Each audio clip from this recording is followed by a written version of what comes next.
ശബരിമല നട തുറന്നിരിക്കുന്നു. ഇനി തിരുവാഭരണ ഘോഷയാത്രയെ സ്വീകരിക്കുന്നതാണ് ഇനി നമ്മൾ കാണാൻ പോകുന്ന അടുത്ത ഏറ്റവും പ്രധാനപ്പെട്ട സവിശേഷമായ ചടങ്ങ്.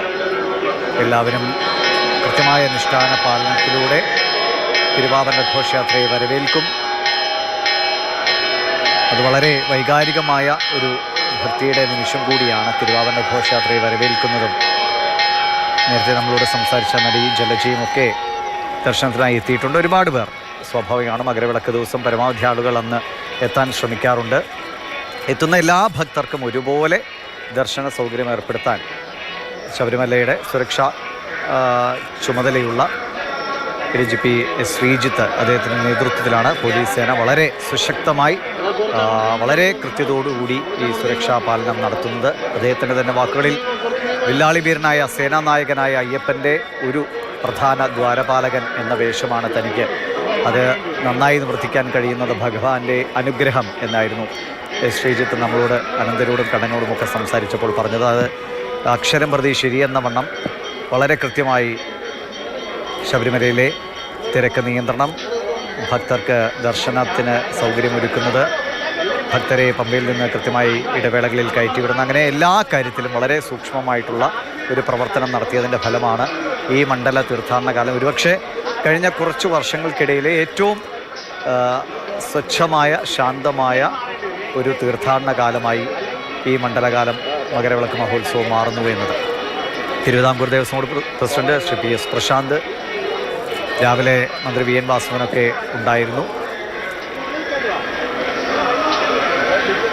ഭൂതനാഥ സദാനന്ദ സർവഭൂതദയാപര രക്ഷ മഹാബാഹു ശസ്ത്രീ തുഭ്യം നമോ നമ എന്ന പ്രാർത്ഥനയോടെ മഹാബാഹുവായ അയ്യപ്പനെ ഹൃദയത്തോട് ചേർത്ത് നിർത്തി നമ്മുടെ സങ്കടങ്ങളും നമ്മുടെ നിരാശകളും വേദനകളുമൊക്കെ ഭഗവാന്റെ തൃപ്പാദത്തിൽ അർപ്പിച്ച് ആ ചൈതന്യത്തിൽ നിന്ന് കിട്ടുന്ന ഊർജവുമായി ഇനിയുള്ള നാളുകളിൽ നന്മയുടെയും നേരിൻ്റെയും സത്യത്തിൻ്റെയും വഴിക്ക് മുന്നോട്ടു പോകാനുള്ള പ്രേരക ശക്തിയായി ഭഗവാൻ അയ്യപ്പൻ, ധർമ്മശാസ്താവായ അയ്യപ്പൻ മാറുന്നു.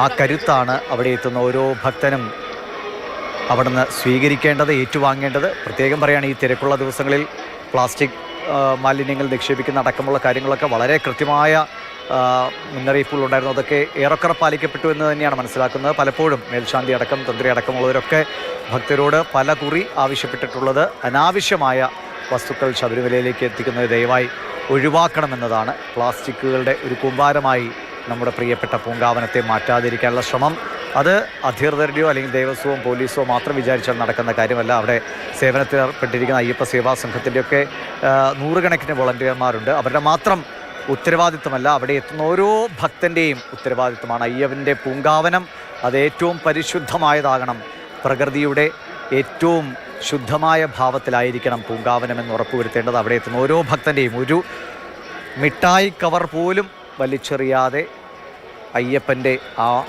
ഗ്രഹത്തെ അല്ലെങ്കിൽ നമ്മുടെ മനസ്സിനെ ശാന്തതയിലേക്ക് നയിക്കുന്ന ആ പരിപാവനമായ സ്ഥലത്തെ അതേ പരിപാവനയോടെ നിലനിർത്താൻ എല്ലാ ഭക്തരും കൂടി ശ്രമിക്കണമെന്ന് തന്നെയാണ് ഇപ്പോഴും ദേവസ്വം ബോർഡിൻ്റെയൊക്കെ നിർദ്ദേശം. അത് കൃത്യമായി ഏറെക്കുറെ പാലിക്കപ്പെട്ടു എന്നത് വലിയ ആശ്വാസമാണ്.